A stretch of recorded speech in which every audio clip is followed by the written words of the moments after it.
बिस्मिल्लाहिर्रहमानिर्रहीम। अस्सलाम वालेकुम नाज़रीन, आप यूट्यूब चैनल देख रहे हैं। मैं इमरान खान हूँ। ये बहुत इंपॉर्टेंट खबरें हैं जो मैं आपके साथ शेयर करने जा रहा हूँ और दो बड़ी डेवलपमेंट है।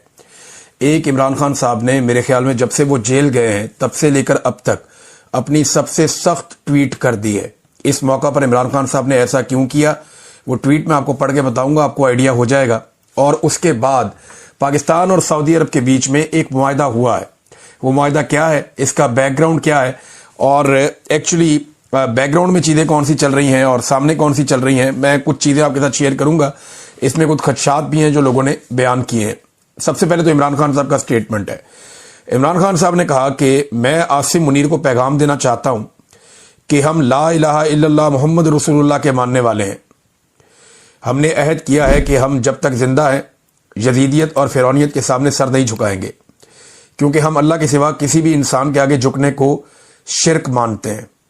मुझ पर और बुशरा बीबी पर जेल में जो ज़हनी तशद्दुद हो रहा है वो आसिम मुनीर करवा रहा है और उसकी वजह सिर्फ ये है कि हम झुक जाएं या टूट जाएं। जनरल याह्या खान को फौज ने मुल्क चलाने के लिए मुंतखब नहीं किया था, बल्कि इसने फौज का कंधा इस्तेमाल करके डिक्टेटरशिप की और मुल्क में जुल्म और जबर का बाजार गर्म किया। अपने 10 साल इक़्तिदार की लालच में उसने मुल्क को दो टुकड़े कर दिया। आज आसिम मुनीर भी उसी तर्ज पर फौज का कंधा इस्तेमाल करके मुल्क में लाकानूनियत और फस्तायत का माहौल बनाए हुए है। ये दो बड़ी सख्त बातें इमरान खान साहब ने जनरल आसिम मुनीर साहब के बारे में कही। फिर उन्होंने कहा जी, आसिम मुनीर ने अपने 10 साल नाजायज इक़्तिदार के लिए क्या कुछ नहीं किया। सबसे पहले जमहूरियत का गला दबोचा, 9 मई का फॉल्स फ्लैग ऑपरेशन करके मुल्क की सबसे बड़ी सियासी जमात को कुचला गया। फिर 8 फरवरी को इंतखाबात में अवाम ने जब तहरीक इंसाफ को बड़ी तादाद में वोट डाले और तहरीक इंसाफ ने क्लीन स्वीप किया, तो इस मैंडेट को बेशर्मी से चुरा लिया गया। अवाम का मैंडेट चुराकर सजा याफ्ता लोगों को इक़्तिदार दे दिया गया। इसके बाद अदलिया को मफलूज किया गया और 26वीं तरमीम के जरिए जजेस के हाथ पांव बांध दिए गए। अदलिया को सरकारी इदारे में तब्दील कर दिया गया। तीसरे नंबर पर मीडिया की आज़ादी पर कदगन लगा दी गई है। आज़ाद मीडिया का तस्वुर पाकिस्तान से बिल्कुल ख़त्म हो चुका है। नहायत मुश्किल से पाकिस्तान में जैसी तैसी जमहूरियत के तसलसल से ये दो चीज़ें किसी हद तक खुद मुख्तार अदलिया और आज़ाद मीडिया था, मगर आसिम मुनीर की वजह से इन दोनों का खात्मा हो चुका है। मुल्क में इस वक्त जमहूरियत मुअत्तल है, इंसानी हकूक़ की पामाली उरूज पर है, अदलिया गुलाम और मीडिया खौफज़दा है। इमरान खान साहब ने मीडिया की और अदलिया की तबाही का जिम्मेदार फील्ड मार्शल आसिम मुनीर साहब को ठहरा दिया। आसिम मुनीर जब से चीफ बना है अफगानिस्तान के साथ हालात खराब करने की कोशिश में है। जब मुल्क का इक़्तिदार इन चोरों लटेरों के हाथों में दे दिया जाएगा जिनकी करप्शन की दास्तानों से बच्चा बच्चा वाकिफ है, तो इखलाकियात ऐसे ही तबाह होंगी। फिर इमरान खान साहब ने कहा इसके बाद अपने ट्वीट के दूसरे हिस्से में, ये 2 हिस्सों में ट्वीट है, मैंने इंतखाबात से कबल जब हर जानिब खौफ का माहौल था पेशन गोई की थी कि तहरीक इंसाफ क्लीन स्वीप करेगी और ऐसा ही हुआ। आज मैं फिर एक पेशन गोई कर रहा हूं कि मुल्क में जो नाइंसाफी, जुल्म और फस्तायत, लाकानूनियत और माशी तबाही का माहौल है, पाकिस्तान में बहुत तेजी से हालात उसी जानिब गामजन है जो नेपाल, बांग्लादेश और श्रीलंका में हुए।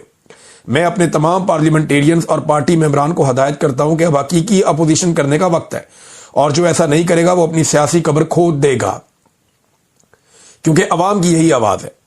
हमने मैंडेट चोरी समेत हर जुल्म पर कानूनी रास्ते इख्तियार करके देखे, मगर हमें इंसाफ नहीं मिला। इसलिए अब डट कर अपोजिशन करने का वक्त आ पहुंचा है। इनके साथ आप जितना ताउन करेंगे ये उतना ही आपको कुचलेंगे। जो भी डट कर इस निजाम के खिलाफ खड़ा नहीं होगा वो खुद अपनी सियासी कब्र खोद देगा। पूरी कौम को पैगाम देना चाहता हूं कि अपनी तवज्जो पेशावर के जलसे पर मरकूज रखें। पूरे मुल्क से अवाम इस जलसे में शिरकत करके जुल्म के खिलाफ अपनी आवाज उठाए। अब ये जी इमरान खान साहब का एक सख्त तरीन ट्वीट है। मैंने इमरान खान साहब को इतना सख्त ट्वीट करते हुए कभी नहीं देखा, कभी ऐसा ट्वीट मैंने नहीं पढ़ा। वो लगभग 2.25 साल से जेल में है, लेकिन अब ऐसा लगता है कि इमरान खान साहब ने बड़ा तेज वाला गियर लगा दिया। ये मिशन कभी भी मुकम्मल नहीं होगा, ये मैं आपको लिख के देता हूं। आप उल्टे लड़क जाए, सीधे लड़क जाए, छलांगे मारे, तत्ते तवे पे बैठ जाए पाकिस्तान की एस्टेब्लिशमेंट, ये मिशन मुकम्मल नहीं होगा। मैं बार बार कह रहा हूं कि पाकिस्तान की मिलिट्री एस्टेब्लिशमेंट के पास इमरान खान वो आखिरी मौका है जिसके जरिए से आप पाकिस्तानियों को राजी कर सकते हैं। मैं ये नहीं कह रहा कि उसके साथ डील कर लें जाके, मैं ये कह रहा हूं कि इमरान खान आपके पास आखिरी मौका है जो आपको इज्जत के साथ आपकी बैरकों में वापस भेज सकता है, क्योंकि इसके बाद लोग किसी और की ये वाली बात नहीं सुनेंगे कि मुल्क भी मेरा और फौज भी मेरी। ये इमरान खान की हद तक लोग सुन रहे हैं और बर्दाश्त कर रहे हैं। मैं देखता हूं ना, लोगों से मिलता हूं, लोगों का रिएक्शन देखता हूं। ओवरसीज पाकिस्तानी जो नगमे गाया करते थे हर वक्त, जो बड़े जज्बाती होते थे, वो अपने मुंह से कहते हैं जनाब हमको मिलिट्री एस्टेब्लिशमेंट के खिलाफ एक लफ्ज नहीं सुन सकते थे, और आज वो लोग खुद चढ़ चढ़ के बोलते हैं। उन्हें समझाना पड़ता है कि यार इजी हो जाओ, क्या हो गया? वो कहते हैं नहीं, सवाल ही पैदा नहीं होता, इन्होंने बेड़ा गर्क कर दिया मुल्क का। तो इमरान खान वो आखिरी उम्मीद है एस्टेब्लिशमेंट के पास, जो एस्टेब्लिशमेंट को इज्जत के साथ बैरकों में वापस भेज सकती है। अदरवाइज फिर उसके बाद ये नहीं होना। और आपने जो जो हरबे आज तक इस्तेमाल किए हैं, इससे पहले कभी नहीं हुए ना, इतने ही और कर लें। 27 तरमीमें आ गई है ना, 27 और ले आए अगले 2 साल के अंदर। आप 54 तरमीमें भी कर लेंगे ना, मसला आपका हल नहीं होना। मसला आपका तभी हल होगा जब पाकिस्तान की अवाम मुतमईन हो जाएगी, और वो अब मुतमईन नहीं होने वाली जब तक कि वो आपको एक मरतबा पूरी शिकस्त नहीं देती। एस्टेब्लिशमेंट को पाकिस्तान की अवाम से हारना पड़ेगा, वरना ये लड़ाई चलती रहेगी जितनी मर्जी लंबा आप इसको घसीट लें, अल्टीमेटली एक दिन लोग आपको हरा देंगे। फिर इमरान खान की बहनों ने कहा कि माफी वो मांगे जिसने 8 फरवरी को अवामी मैंडेट पर डाका डाला। माफी क्यों मंगवा रहे हैं? सीसीटीवी फुटेज अदालत में पेश करो और अदालत को फैसला करने दो। ये अलीमा खान साहिबा का बयान है। उन्होंने कहा जी बहुत सारे लोग पैगाम लेकर आते रहते हैं। अमेरिका वाले तनवीर भी 2-3 दफा आए, फिर इमरान खान ने उनसे मिलने से ही इनकार कर दिया और हमें भी मना कर दिया कि इस बंदे से दूर रहना, इसको नहीं मिलना। माफी क्यों मंगवा रहे हैं? सीसीटीवी फुटेज लेके आओ, अदालत में पेश करो, अदालत से फैसला करवाओ। लेकिन अगर सारे फैसले बादशाह सलामत ने करने हैं तो फिर अदालत को ताला लगा दो। अच्छा जी, माफी वाले बयान पे ये इमरान खान साहब की बहनों का रद्द अमल है।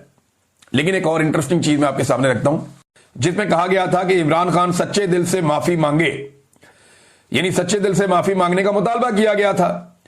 अब मिलिट्री एस्टेब्लिशमेंट भाग रही है अपनी बात से, और क्योंकि पाकिस्तान पूरे में दुर्गत बन रही है, पाकिस्तान के बाहर भी बन रही है। लोग कह रहे हैं कि अदालती फैसले फिर कहां गए, अदालतें कहां गई? जाली मुकदमात हैं, और जाली मुकदमात भी इतने हैं कि वो बैरिस्टर सलमान सफदर साहब ने बताया कि वर्ल्ड रिकॉर्ड बन गया इमरान खान साहब का। इमरान खान ने, कैदी नंबर 804 ने जेल में बैठ के एक वर्ल्ड रिकॉर्ड बना दिया। और वर्ल्ड रिकॉर्ड क्या है कि 500 से जायद, लगभग 500 इमरान खान साहब ने एफिडेविट साइन करके दिए हैं, पावर ऑफ अटॉर्नी, वकालतनामे साइन करवाने का वर्ल्ड रिकॉर्ड लग चुका है। 500 पावर ऑफ अटॉर्नी साइन करवाए हैं बैरिस्टर सफदर ने, बैरिस्टर सलमान सफदर साहब ने इमरान खान साहब से। अब बताएं, जेल में बैठा हुआ एक आदमी इतने ज्यादा जो है वो पावर ऑफ अटॉर्नी साइन कर रहा है, तो ये वर्ल्ड रिकॉर्ड ही है ना। अब तक के लिए इतने, अपना ख्याल रखिएगा, अपने चैनल का भी। अल्लाह हाफिज।